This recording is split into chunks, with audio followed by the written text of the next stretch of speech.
Hola, mi nombre es Raquel Funes. Este video trata de una serie de preguntas. El tema es productos y servicios de consumo. Las preguntas del capítulo 8. Como primera pregunta tenemos que Apple quiere introducir una nueva línea del iPhone adaptada para el mercado africano. ¿Por qué es fundamental definir claramente el problema de investigación antes de diseñar la estrategia de entrada? ¿Y cómo puede el criterio de autorreferencia afectar esta definición? Bueno, antes de diseñar la estrategia de entrada al mercado africano, Apple lo que debe de hacer es definir con precisión qué desea conocer, o sea, la capacidad de compra, la aceptación cultural del iPhone, las necesidades tecnológicas específicas, o sea, una definición confusa puede generar estrategias poco efectivas o costosas. Entonces, el criterio de autorreferencia es una tendencia a asumir que lo que funciona en el país de origen también funcionará en otros mercados. O sea, por ejemplo, digamos si Apple piensa que los consumidores africanos valoran las cámaras del iPhone tanto en lo que es en Estados Unidos, o sea, se podría ignorar que en algunos países africanos lo más valorado del iPhone o de un celular es la durabilidad de la batería, dado el acceso limitado a lo que es a la electricidad. Entonces, el criterio de autorreferencia puede distorsionar tanto el planteamiento del problema como la recolección e interpretación de datos. Pregunta número 2. ¿Qué desafíos enfrentaría Apple al intentar utilizar datos secundarios disponibles públicamente para analizar el mercado de computadoras portátiles en países como Nigeria o Bolivia? Bueno, Apple debería de enfrentarse a varios problemas, o sea, se enfrentaría a varios problemas como la falta de actualización, que en muchos países en vías de desarrollo, o sea, no actualizan sus datos con frecuencia. También podría ser una baja confiabilidad. Digamos, las instituciones estadísticas a veces pueden carecer de los recursos o de lo que es la transparencia. También tenemos la cobertura limitada, o sea, una información desagregada por las regiones o los grupos sociales puede que esa no esté disponible. La falta de digitalización, que digamos algunos datos están en formatos físicos o no accesibles a lo que es en línea. Como por ejemplo, digamos si Apple podría buscar estadísticas sobre consumo de lácteos en Bolivia, pero encontrarse, digamos, con datos del censo de hace más de 10 años, entonces esto hace que limite su capacidad para comprender la demanda actual o la segmentación del mercado. Pregunta número 3. Apple desea estudiar el crecimiento de las ventas de la MAP en Europa del Este. O sea, qué tipos de fuentes de datos secundarios podrían emplearse y cómo se puede evaluar su confiabilidad y validez para tomar decisiones acertadas. Apple podría recurrir, perdón, a fuentes como Eurostat, que esta es para estadísticas de consumo, del comercio electrónico o también de los ingresos por región. También en IDC y lo que es Gartner. Esto es para análisis de ventas de tecnología. También puede acudir a estudios académicos, o sea, investigaciones sobre el comportamiento del consumidor en los países como Polonia o Rumanía. La evaluación de confiabilidad, que está la auditoría, o sea, la fuente oficial académica o es privada. La actualización, o sea, si los datos son recientes. La metodología, o sea, es clara y válida. Entonces, con estas fuentes, Apple puede detectar tendencias como el crecimiento de estudiantes que usan lácteos para el aprendizaje híbrido. Pregunta número 4. Si Apple quiere investigar las razones por las que los consumidores en Brasil prefieren Android sobre iPhone, o sea, ¿qué métodos de investigación cuantitativos y cualitativos podrían emplearse para obtener datos relevantes y profundos? En los cuantitativos, lo que puede utilizar pueden ser encuestas masivas online o ya sea presenciales, así para poder medir los niveles de satisfacción, el precio y la experiencia con Android y también lo que es con iPhone. Digamos, un ejemplo, digamos, está que una encuesta a 1.000 brasileños sobre las razones para elegir Android. Así puede ser de un tipo de encuesta. En el método cualitativo se puede hacer grupos focales en diferentes regiones para así poder entender los motivos, las emociones o los hábitos y también las barreras percibidas. También están las entrevistas a profundidad con usuarios que cambiaron de lo que es de iPhone a Android.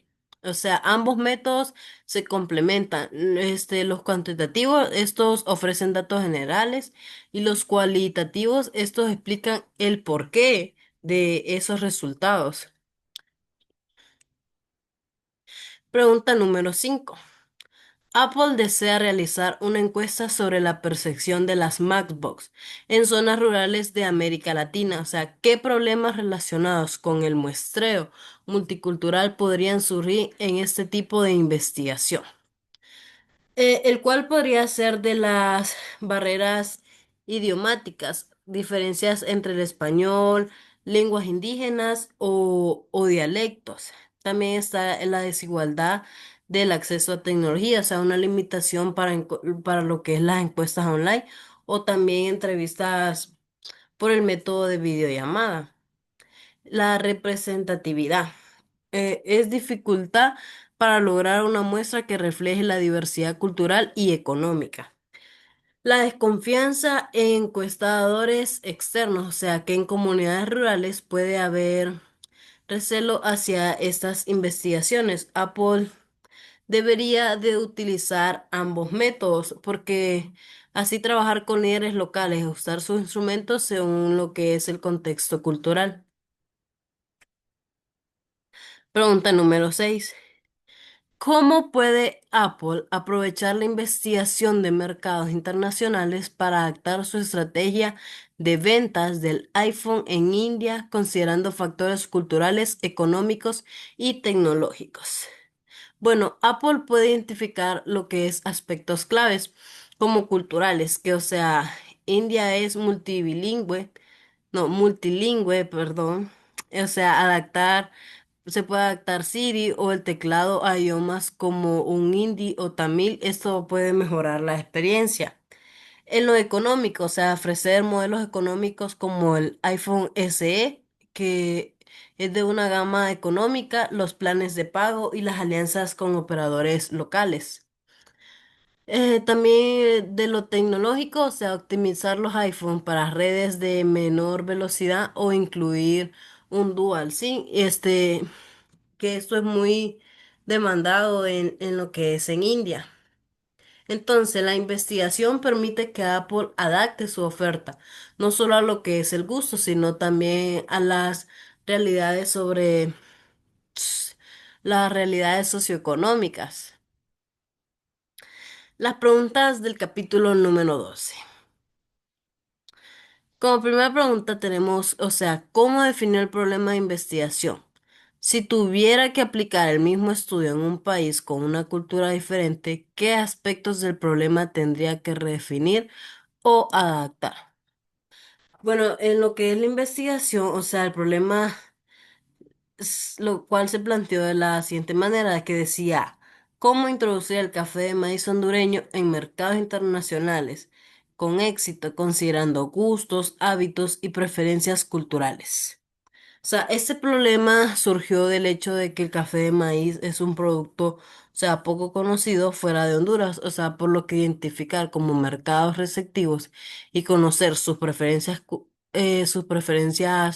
culturales, esto es fundamental, o sea, si se aplicaría en un país con una cultura diferente, o sea, se debería adaptar aspectos como una percepción del sabor, o sea, en Japón, por ejemplo hay mayor aceptación de sabores suaves y tostados, pero en cambio en México, en lo que es Colombia, eso podría compararse con el atol o las bebidas tradicionales.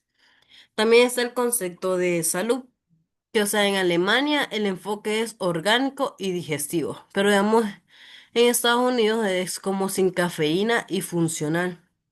Y en otros países puede que se promine como un energizante natural. También lo que es el valor cultural. En países como lo que es España, este podría asociarse con un producto exótico o artesanal. En cambio, en lo que es en América Latina, quizás se vea como una parte de su propia identidad alimenticia o alimentaria. Digamos, un ejemplo puede ser, digamos, lo que en Alemania se vendería como un producto digestivo ecológico, o sea, en Japón podría promoverse como una bebida para relajarse, ya sea así como por las tardes. Y en lo que es el país de México, esto es como un sustituto del café tradicional con algunos beneficios digestivos. Pregunta número 8. ¿Qué dificultades enfrentó al momento de encontrar datos secundarios confiables en su investigación anterior? ¿Cree que esos problemas serían mayores o menores en un país con menos desarrollo institucional o digital? Bueno, algunas dificultades encontradas fue la limitación de la fuente específica sobre el producto, o sea, la mayoría de los estudios están enfocados en un café tradicional, o sea, que no tan fuera de lugar como, bueno, que no es tan conocido como lo que es el café de maíz. También está la falta de estudios académicos locales sobre sustitutos de café en Honduras y o el acceso a bases de datos privados o un de pago internacional.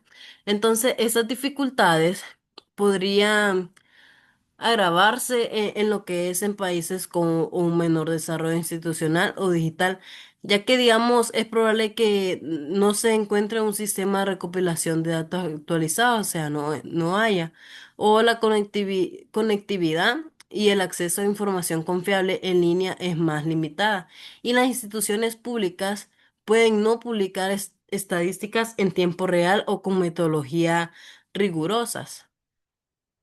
Un ejemplo es, digamos que en países como Haití o lo que es Nicaragua, o sea, el acceso a, a estadísticas agrícolas detalladas o de consumo puede ser mucho más escaso que en lo que es en países como España o México, donde hay instituciones nacionales especializados. La pregunta número 9.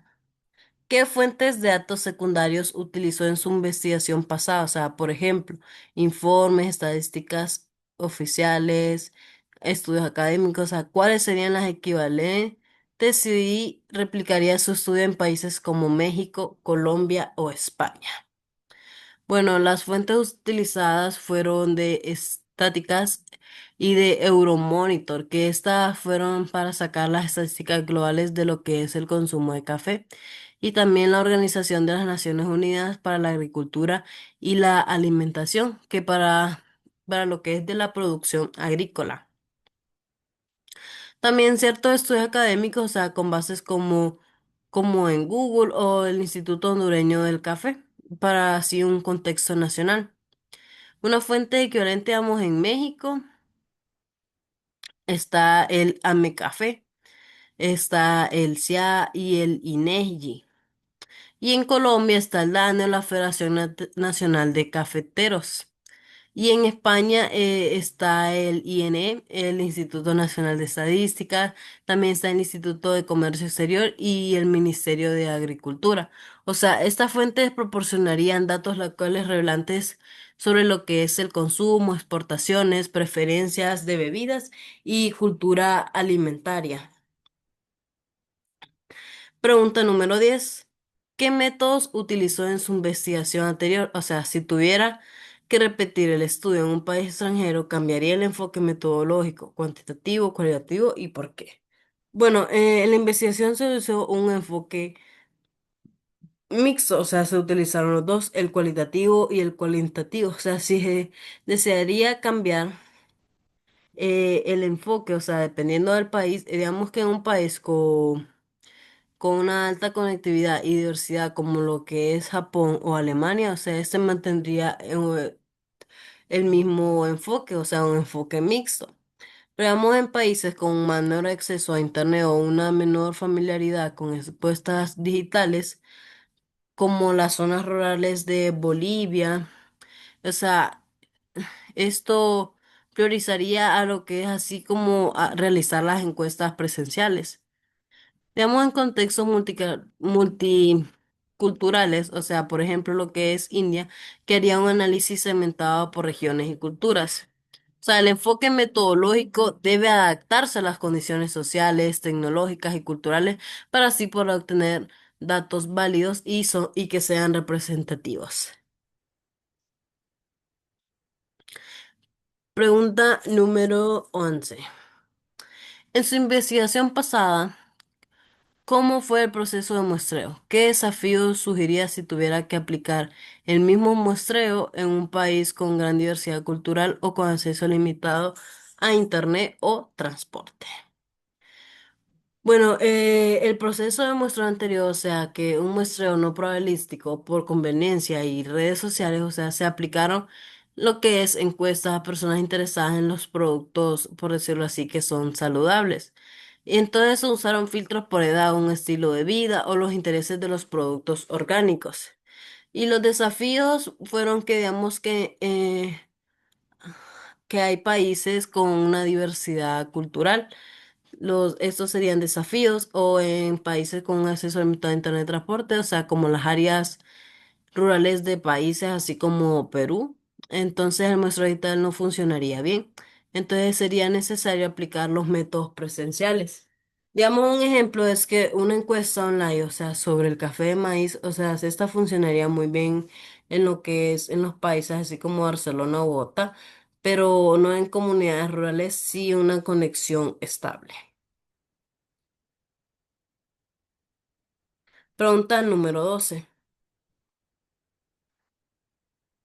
O sea, con base en su investigación anterior, o sea, ¿qué elementos podrían ser útiles si una empresa decidiera exportar el producto que investigó y qué datos debería recolectar para apoyar esa decisión de internacionalización?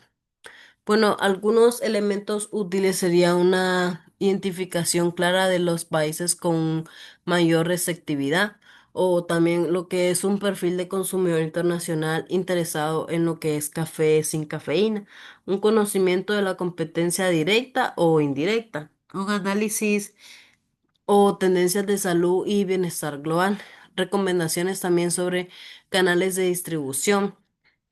Algunos datos adicionales, o sea, necesarios para exportar, serían de costos logísticos y de aranceles por país, requisitos legales y sanitarios específicos, o sea, del país de destino, los estudios de precios y márgenes de ganancias por unidad, las proyecciones de venta en función del volumen y demanda estimada y una recolección del consumidor ante el producto empaquetado final. O sea, si una empresa hondureña decidiera exportar café de maíz a lo que es Alemania, o sea, necesitaría recopilar los costos de envío, las certificaciones ecológicas, adaptar lo que es el paquete al idioma alemán y también los estándares europeos. Ahora las preguntas del capítulo número 13. La pregunta número 13 nos dice, ¿cómo podrían las alianzas estratégicas ayudar a Apple a adaptar el iPhone o la Mac a las necesidades culturales, legales o tecnológicas de un país específico como Arabia Saudita? Apple podría aliarse con las empresas tecnológicas locales para soporte técnico. Lo siento. Para soporte técnico, los proveedores de servicios financieros compatibles con las leyes islámicas o los influencers o medios locales para así generar aceptación cultural. O sea, también podría lo que es trabajar con el gobierno para así poder asegurar que los productos sí cumplan con las regulaciones como la censura o el filtrado de contenidos. La pregunta número 14 dice que Apple ha construido su imagen sobre la calidad de sus productos. O sea, ¿cómo puede variar la percepción de calidad de un iPhone o una MacBook entre consumidores en Alemania, México y Corea del Sur? ¿Y qué implicaciones tiene esto para la estrategia de mercadotecnia? Bueno, en lo que es en Alemania hay una valoración de precisión y durabilidad. O sea, esto lo que esperan es como productos robustos y que sean actualizables. En México, una confianza en la marca y estética, o sea, el diseño y la facilidad de uso estos pasan a más. En Corea del Sur hay un interés en innovación y compatibilidad con lo que es tecnologías locales. O sea, Apple está obligado a ajustar su mensaje, así como, digamos, en Alemania, que es enfatizar funcionalidad. En México es diseño y en Corea innovación y exclusividad. La pregunta número 15. Suponga que Apple quiere introducir una nueva MacBook en el mercado de Arabia Saudita. ¿Qué aspectos legales, técnicos o culturales debería considerar para adaptar correctamente el producto? En los términos así legales es cumplir con normas de privacidad y filtros de contenido. En técnico sería de adaptar configuraciones del sistema operativo a un idioma árabe. En culturales, una adaptación de campañas publicitarias, lo que es respetuosas con normas religiosas, como por ejemplo, vamos evitando imágenes que muestren partes del cuerpo o de mujeres sin velo. Pregunta número 16. Al introducir el iPhone en un nuevo mercado asiático, Apple encuentra resistencia debido a la preferencia de otras marcas locales. ¿Cómo puede la empresa resaltar los atributos del iPhone para superar esa resistencia cultural y de marca? Apple lo que debe hacer es resaltar la seguridad, privacidad y ecosistema cerrado del iPhone, y también lo que es adaptar funciones al contexto local. También se puede considerar que utilizar campañas lo que hace es que para integrar así elementos culturales locales y también usar influencers nacionales y hacer presencia en medios locales. Y la pregunta número 17 y la última dice, Apple es percibida como una marca estadounidense. ¿Cómo influye el país de origen en la aceptación de productos como el iPhone y la Mac en países con tensiones políticas o económicas con Estados Unidos? Bueno, en países con tensiones con Estados Unidos, o sea, como China o Rusia, este puede haber rechazo por razones políticas. O sea, Apple podría considerar como producir localmente, o sea, como lo ha hecho en lo que es India o China. También usar una estrategia de marca global como un rostro local. Y también, por último, evitar mensajes excesivamente nacionalistas en su publicidad. Y esto es todo el video, así que gracias.